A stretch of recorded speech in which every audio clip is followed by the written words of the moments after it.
What's up, y'all? Let's get straight into it. If you haven't heard by now, the 6 young men, also known as the OBlock 6, have been found guilty for taking out rapper FBG Duck in Chicago's Gulf Coast, one of the most luxurious, expensive parts of Chicago itself.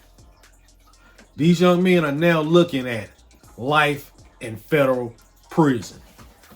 If you're for the ending of the destruction of the black community and seeing our young people slaughter and take each other out, you have to see this as a good thing.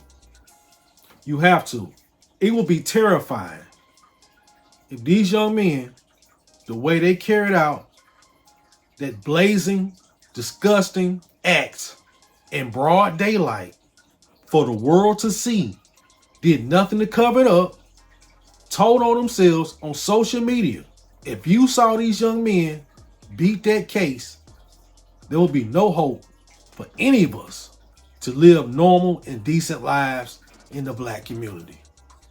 It's that serious. Have you noticed, since this trial has been going on, how those blocks are not beefing with one another as much as they were before? This had to be a wake-up call to both of them, both sets involved in this tyranny and destruction of our people. I've talked about this over and over and over again. And we don't fix the issues going on in our neighborhoods, these folks are going to come in and fix them for us. The most terrifying thing about this whole fiasco, this whole disaster, is that they have a formula now for fixing these issues themselves and taking us out of it. What is that formula? They're sitting back.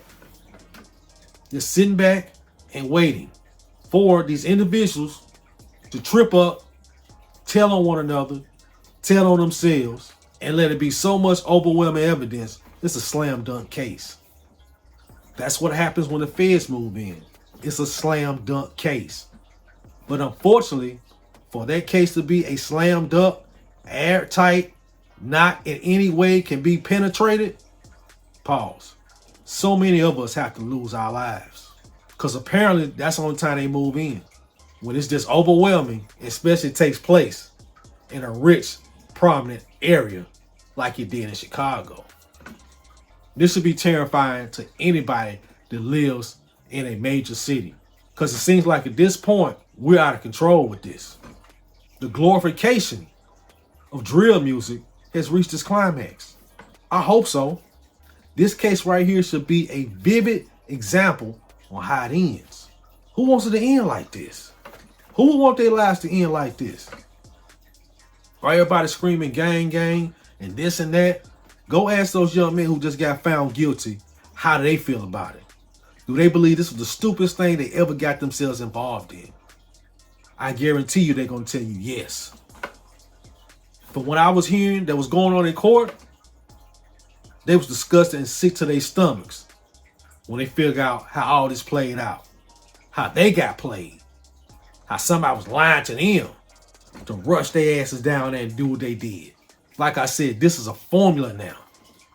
A terrifying formula that's coming to a city near you. Look at the situation that took place in Memphis. Y'all know Tennessee is my home state. You see, I didn't cover that. Why? I've covered enough. I've given enough predictions on what was coming. And as you can see, the results of it. How many predictions I got to make about the expiration of individuals in the city of Memphis? More is coming. Because until justice is rendered for what happened to Young Dolph in the streets of Memphis, more bodies are going to continue to drop. It's terrifying how this case has been delayed the way it has. It hit a screeching halt when the judge was removed from the Young Dolph case. So how many more bodies are going to drop between here and March and then when they finally get to the conclusion of this trial? More people are going to lose their lives. RP to Young Dolph. God bless his family. RP to Big Jook. And God bless his family. Hasn't the city of Memphis seen enough? Do you realize the city of Memphis has been cursed ever since Dr. King got assassinated there? And that curse continues for our people. No one else. Not for even the ones that took out Dr. King. For us. We're the ones suffering for our last great savior in the black community being gunned down like a piece of meat in the streets of Memphis at the Lorraine Hotel on that fateful day in 1968. Our community is cursed since then. I want to see that curse broken. I really thought the curse was broken, like I talked about it before, with the music picking up and Memphis looking like it was going to be the next hub for hip hop music. But as you can see, that hub has become a haunted house. And that empire that was being built in the city of Memphis has come crumbling down. They don't even want hip hop artists doing concerts in Memphis anymore. That's how bad it is. Two things really need to happen in that situation for that violence to stop. Number one, they're finally going to have to render justice for what happened to Young Dolph. Number two, I believe it's on Yo Gotti to say enough is enough. Ceasefire. Peace treaty. I don't care how non-gangster you think that is. That's grown man business. You realize the American mafia, that's how they end their conflicts. They come to the table with a ceasefire and a peace treaty. That's the only way this can end. But it has to be those two factors. I hate that for Yo Gotti. Lose his big brother like that. And despite what many might think about his possible involvement in this, there's a good possibility he was not involved in that. How many of us can tell our big brothers or our big sisters what to do when they got their mind made up what they're gonna do? You understand what I'm saying? You can't. This could be the situation at hand right here. Big Jook could have took all that in his own hands and allegedly led to him being involved in what happened to Young Dolph. But I would like to see that, those two things. Justice for Young Dolph and Yo Gotti come to the table and be like, this is enough. Because if not, the Fed's gonna move in and probably swoop in on everybody. We better than that. We don't need that. Is there enough of us incarcerated, legal slaves? You know, being a prisoner, you're being a legal slave, right? According to the 13th and 14th Amendment, that's the only way that you're not considered a free man. It's being incarcerated. You're authorized to be a slave. And that's what you are as a prisoner.